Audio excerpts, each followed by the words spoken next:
Hey everybody, welcome to the 1000 subscribers Q&A. First of all, I want to say thank you to everybody that has helped build the channel to this point. I really do appreciate it. Today I'm going to be answering questions that you guys have sent in. If you didn't get a chance to send one, or if somehow I missed yours, just leave it down in the comments and I will answer you there. How to make a living at composing music from scratch. Pretty big one to start with. I already have a video on this on how I make music as a composer in 2021, I think is the title, or something like that. Watching that video is probably the better way to go. I won't get too much into it, but basically there's a mix of projects, library music, which is the big one for me, a little bit of teaching, string arranging. It's a mix. How do you make a living as a composer is by putting together all of these different little pieces. You're a freelancer and you kind of have to run your business with as many eggs in baskets as you can, I guess, is sort of the metaphor. But yeah, check out that video. I'll put a link in the description, and that goes into much more depth of how I earn a living as a full-time composer. Can you make a video talking about interactive music in video games? Yeah, I can. That's a pretty interesting topic. And if any of you have a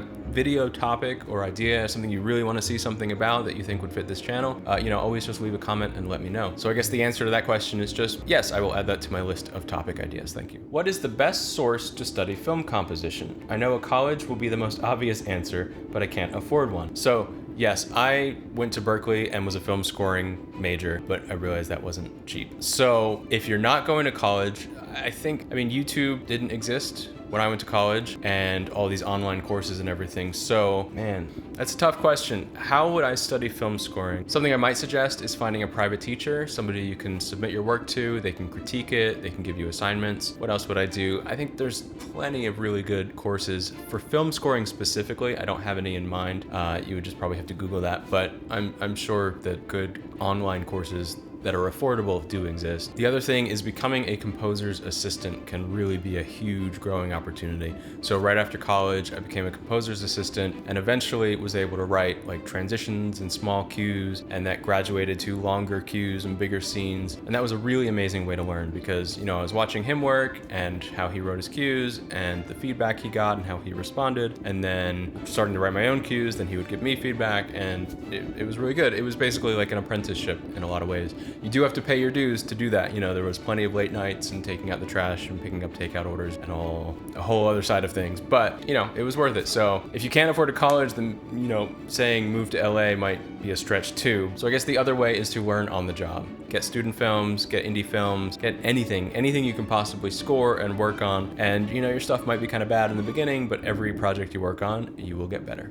Dear Ryan, I have recently become aware of step progressions as a way of squeezing extra material out of a theme I have already written. Do you find this method useful? And are there any other ways you like to analyze your themes to draw out more material? So I guess by step progressions, maybe you're talking about sequencing. So maybe you have a phrase and you sequence it up a step or down a step. I think that's maybe what you're referring to. And yeah, sequencing is extremely important. I think it's Schoenberg who says that the value of the sequence is slow harmonic development. So you're able to go somewhere, your music is evolving, but you're not just rushing through to the cadence. You can kind of take your time. You go to the 1 chord, you go to the 2 chord, and you sit there for a while. So yeah, I highly recommend. I think people should be doing sequencing more. I think people tend to ramble and go off into new ideas when really they should just keep working with their existing ideas. I don't analyze my themes as I'm writing them. I more try to focus on the structure and what am I going for. Being mindful of the cadence I'm heading towards is really important. So I think about, am I in period form? Am I in sentence form? Or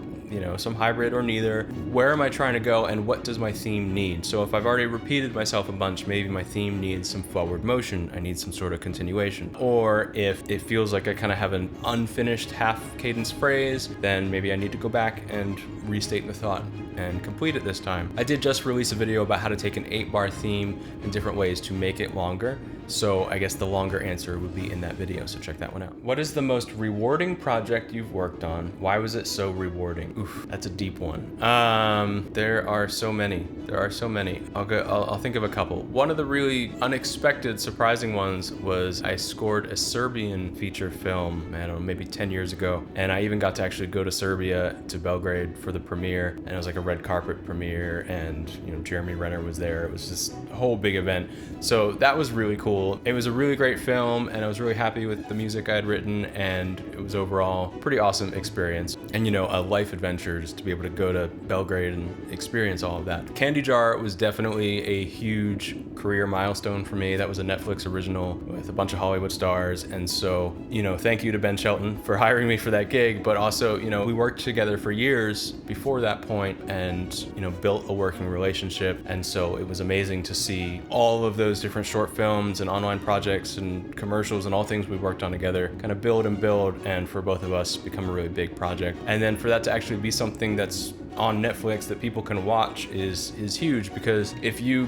go anywhere, you go to the dentist and they're like, oh, what do you do? And you say, I'm a composer. The first thing anybody ever asks is, what have you done that I've heard of? I don't know why that's the default, but everybody asks that. And so to be able to actually have something, be like, oh, well, there's this thing on Netflix, so even if you haven't seen it, you could go watch it tonight is pretty awesome. It's pretty cool. What is the fundamental difference between music for movies and for games? The fundamental difference is that the music for a movie has to fit the picture. It seems obvious, but really the picture, the movie, the scene, the action rules everything. It doesn't matter what cadence you want. It doesn't matter how you want to develop your theme. If the guy falls off the building, the guy fell off the building, and your music needs to acknowledge that. In a video game, it's much more, we're setting a mood, we're setting a space, and usually it loops. So it's how can we keep this vibe going at roughly the same energy level forever, for 60, 90 seconds. But essentially just kind of keep it smooth and keep it rolling. So I think film music is a little more dynamic. There are a lot more highs and lows,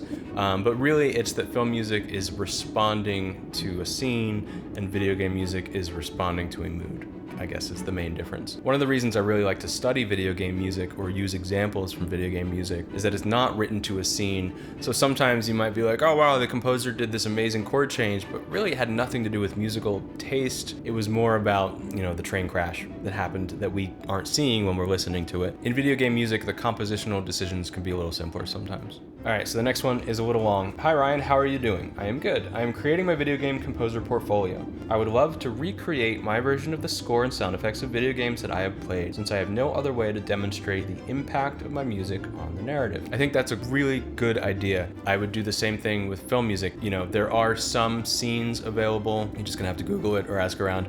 There are some scenes available where the music has been taken out. You can practice scoring those, or there's a famous scene from Polar Express that has no score. That is a great opportunity for you to write music for it. I think that scene works better without music, is why it never had a score. There are ways to practice, and I think just kind of pulling up the game and letting the visuals inspire you is a really great way to practice. Let's keep going. I have in mind to send emails to the developers, ask them for permission to use their scenes. You think this might sound rude and make them mad? If the answer is yes, what do you recommend that I do? I don't have good internet connection, so I can't join a game jam.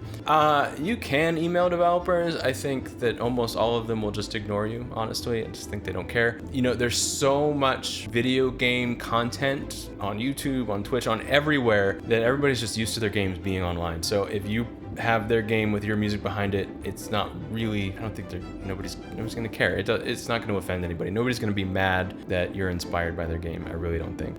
Maybe there's some exceptions. And then what do you do if you can't? So yes, a game jam would be great. I don't know if you need a great internet connection to do a game jam, because you don't need to be online doing it. You meet with people, you say, hey, what kind of music do you need? And then you can log off and write it. I really encourage you, if you can, to work with indie game developers if you want to write game music. But if you can't, yeah, I think your idea is pretty good to write tracks you think are inspired by the games. And also that visual will really help your portfolio. If it's just like, hey, inspired by Hades, and you have, Hades in the background with your music. You have to be careful, because if people know that music, and if that music's really good, like Hades has a pretty great soundtrack, they're going to be comparing yours to that. So that's something to consider. If they're like, hey, this isn't the music from Hades, what is this? I guess that's a risk, especially if you're using a popular game. But as far as just getting you inspired, I think it's a good idea. If you had a chance to have dinner with any composer, dead or alive, who would it be and why? Definitely Nadia Boulanger, who is not a household name, but Nadia Boulanger was a French composer and teacher in like the first half of the 20th century. Her sister, Lily Boulanger, was also a composer and tragically died very young. I feel like at like 19 or something. And so she had shown great promise as a composer, and unfortunately, I guess got sick. And so Nadia swore off composing. When that happened, it was just such a tragedy for her, and just became a teacher. But what's fascinating about Nadia Boulanger is her student. So she had Aaron Copland, Quincy Larson, Philip Glass, just all these amazing composers studied with her, went on to have great careers and unique careers. I mean, Aaron Copland and Philip Glass sound nothing alike. So the fact that they studied with the same composition teacher, I think is pretty amazing. So I would assume that I could speak French or that she would speak English. I would love to have dinner with her and just say, what did you do with your students? How did you develop their craft? And how were you able to develop their unique voice in such a way that Aaron Copland is a style that if I wrote something in Aaron Copland style, people would be like, that sounds like Aaron Copland. Just how did you do that? How did you help them foster that? Would be really interesting. How do you structure your days? How do you balance between work, practice, finding networking for jobs, etc.? I'm not sure I'm the best model for this. I've mentioned before that I have ADHD and I also have a family and a mortgage and all that. So my circumstances are not yours and yours are not mine. So right now, the season, it changes depending on the season, but right now I get up around 7 and get my family ready for the day, feed the cats, make my son breakfast, take my son to school. My wife has the full-time salary job with health care benefits and I'm the freelance one. So because I'm freelance, my schedule is more flexible for the day. So I take my son to school. I usually try to get in a workout, go to the gym, go for a run, come back, work on whatever I need to do until it's time to pick up my son from school. And then it's kind of family time from 3 till dinner. And then after dinner, I might teach private lessons or finish any pressing projects, or ideally just like play some Nintendo or something. I'm definitely a productivity junkie just because, like I said, I struggle with ADHD and I'm a procrastinator and I just get interested in things and put things off and whatever. I don't know. Unfortunately, I think how to structure your day is a personal issue depending on your surrounding circumstances, but I would say try to get some exercise every day, get outside and make lists, lots and lots of lists. All right. If I join ASCAP as a writer and publisher, do I have to send my music to them or post it somewhere else online for it to get heard? Does my music automatically get into their database for people to find it, or do I have to do my own marketing, so to say? There's kind of like 6 questions in there at once, and they kind of seem to be overlapping and confusing things. So ASCAP, like BMI, is a performing rights society. So they make sure you get paid when your music gets performed. They don't want your music. They don't have any interest in like your actual tracks. They want to know that you have a song called, Happy Day, and it was used in a movie, and they want to make sure that when that movie is on TV that you get the royalty for it, and they collect it for you. So what you do with them is you tell them, the information about your tracks. Hey, I have this new track and it's this long and it's called this, and I was the composer and this other person wrote lyrics and whatever else, but they don't need the actual music. Post it somewhere else to get heard. So yeah, ASCAP's not going to let anyone hear your music. They don't really have anything to do with that. Does it automatically get into their database? No, you have to register the work. You have to tell them, hey, here's this track. Most of the music libraries I work with register the works for me, so I don't have to do that. And then do I have to do my own marketing? So yeah, ASCAP has nothing to do with marketing you as a composer. I mean, they have events, but really they're there to collect the royalties is their main function. So yes, you're on your own for marketing your music and getting people to hear your work. Why are the major and minor scales considered keys, whereas the modes are only considered scales? Also, what differentiates Ionian and Aeolian modes from major and minor keys? So the first confusion is in the first part of your question. Why are the major and minor scales considered keys? They're not. Major and minor are scales, and major and minor are keys. There's a major key. It's not that the major scale is a key. So a key, think of that as your tonic, as your home. So the key tells you where is home. If we're in G major, then you know that we're using the G major scale most likely, and G is home. But you can use an E flat major chord. You can use any chord you want. It doesn't really matter as long as G is still home. So it doesn't matter what scale you're using. It's really about just kind of the gravity of the whole thing and what positions us. The modes are more about fixed, specific arrangements of notes that you go whole step, half step, whole step, whole step. That is an arrangement that's a mode. That tells you that Dorian is a different mode or scale from Phrygian. And so if you're in G major, you could still be doing the Lydian mode by having that C sharp, but G is still our tonic. So what differentiates Ionian and Aeolian? So Ionian and major, as far as I'm concerned, they're the same. Except if you were in Ionian and you were being strict about it, you wouldn't use a flat 6. You wouldn't use any chromatic tones from outside Ionian, whereas in G major, you'd be more welcome to. Aeolian is the same as natural minor, but if you're in the key of A minor, a lot of times you're going to use the E dominant 7 chord. You're going to have a G sharp. You could have a melodic minor, a harmonic minor. There's flavors of minor, and you're going to see G naturals, F sharps, F naturals. You know, a similar thing is the key is minor, but the way you kind of gravitate around that tonic is different, whereas Aeolian is very pure. We're only doing the flat 6, the flat 7 to the 1. You're never going to be using that G sharp in A Aeolian because it's not part of that set. I hope that makes sense. So a key is your tonal center, a scale is a specific arrangement of notes and distances between notes.